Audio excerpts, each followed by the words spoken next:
Hi అండి, కొబ్బరి చట్నీ చేస్తున్నా ఈరోజు. చూడండి, ఈ విధంగా వేగాలి. పచ్చిమిరకాయలు, కొబ్బరి మిక్సీ జార్లో తీస్తున్నా. చూడండి, శనక్కాయ గుళ్ళు వేస్తున్నాను. ఇవి కూడా ఈ విధంగా బాగా వేపాలి. ఇదిగోండి, శనగపప్పు వేస్తున్నాను మిక్సీ జార్లో. శనక్కాయ గుండు కూడా బాగా వేగినాయి. చూడండి, ఈ విధంగా వేగాలి. వేగినట్టే స్టవ్ కట్టేసుకున్నాను. తీసి మిక్సీ జార్లో వేస్తున్నాను. కొద్దిగా సాల్ట్ వేస్తున్నా, ఒక స్పూను. ఇంతేనండి, చట్నీ రెడీ అయిపోయింది. మెత్తగా గ్రైండర్ అయిపోయింది. ఇట్లా బౌల్లోకి తీసుకుంటున్నా.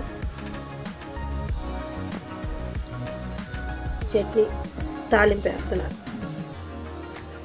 కొంచెం ఆయిల్ వేస్తున్నాను, 2 స్పూన్లు. తాలింపు నీసులు వేస్తున్నాను. ఎండుమిరకాయలు వేస్తున్నాను. చూడండి, కరివేపాకు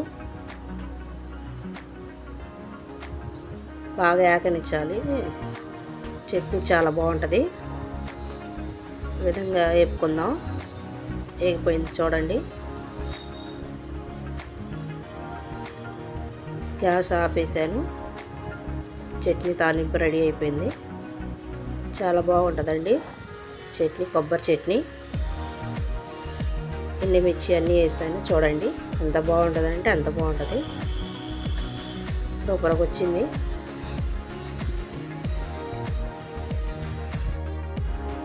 ఇదిగోండి, అట్టేస్తున్నాను. చూడండి, దోసపిండి రెడీ అయింది. ఒక గంటితో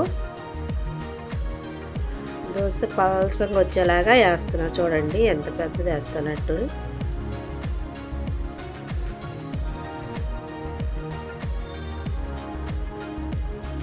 చూడండి, పెద్ద కొంచెం కారం వేస్తున్నా. కారం వేస్తున్నాను. ఆయిల్ వేసుకోవాలి.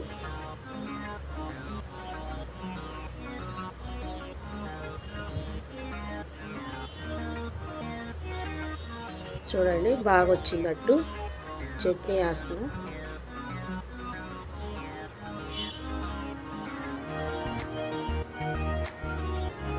అట్టే ఎర్రగా కాలింది. బాగా వచ్చిందండి పలసంగా.